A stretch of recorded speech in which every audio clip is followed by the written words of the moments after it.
another DIY that you can do yourself. Remember, I'm not a professional. I just like saving money on things that I can do myself. The dryer stopped heating, and this is something I've done before. I knew it should only be a couple of things. So, with this fix, it's going to be typically either the igniter or gas coil valves. Before you start, remember to unplug your dryer and turn off the gas. Seek a pro if you're uncomfortable.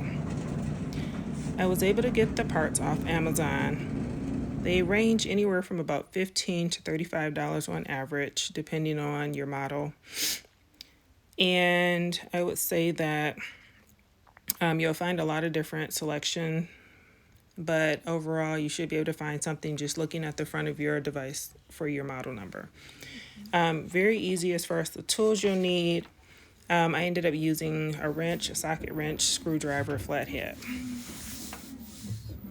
To get started, locate the screws on your dryer door, take a picture if you need, or at least take note of how they're attached and set the screws aside after removal.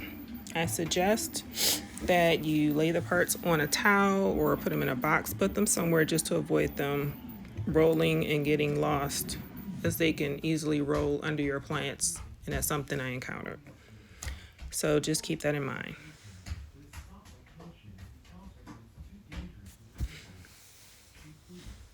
So after removing the dryer door, I noticed how dusty the inside of the dryer was.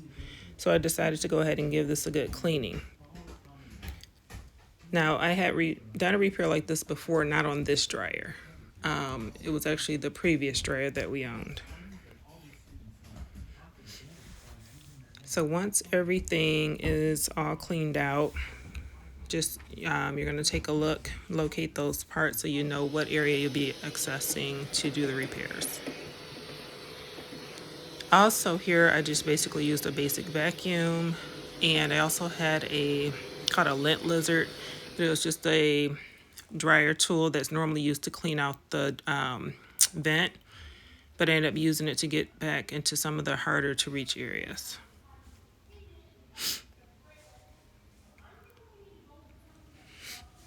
So after cleaning out everything and, like I said, wiping down everything, this is going to be a very simple fix.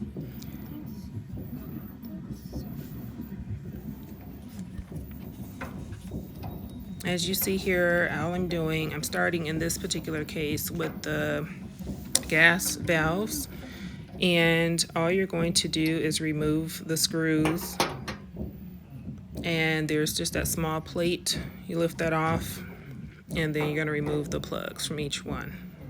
Simply replace, and you're all set.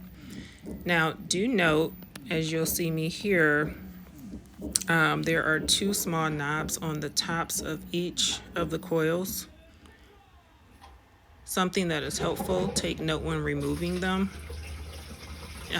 which coil goes where, because one coil may be slightly larger depending on your model. Mine definitely were.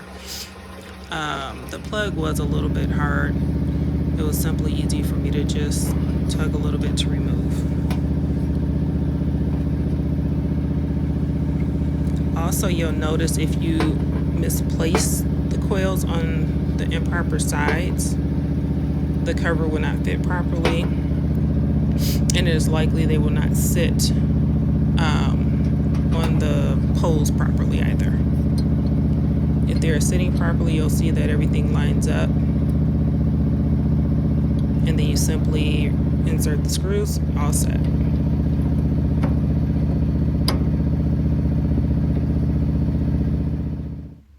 Now on to the igniter. There's one plug, one screw. Just be careful handling to avoid cracking the new igniter once you've removed the old igniter and you're ready to insert the new one. You can see the old igniter and the new one. The old one looks burnt, and it may have had a small crack on it. And that's just going to occur over time from general use.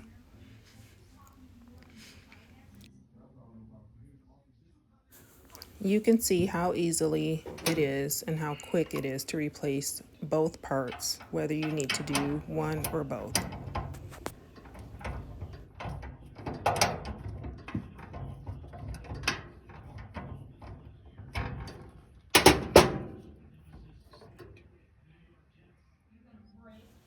Once completed, replace the front cover of the door.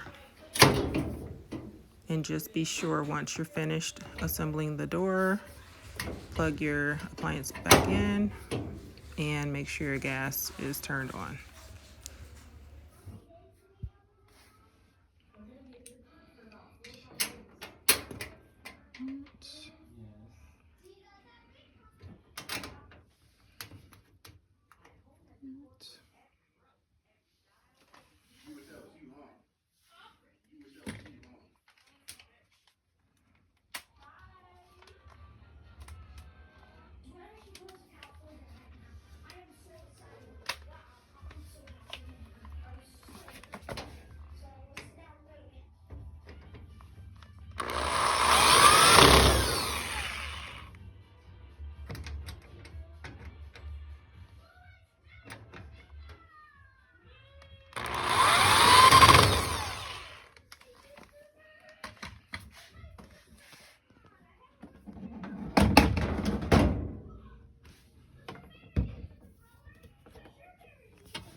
Hopefully, this was able to solve your problem and help you save some money. If not, keep looking. There's so many helpful videos out there. Thank you for watching.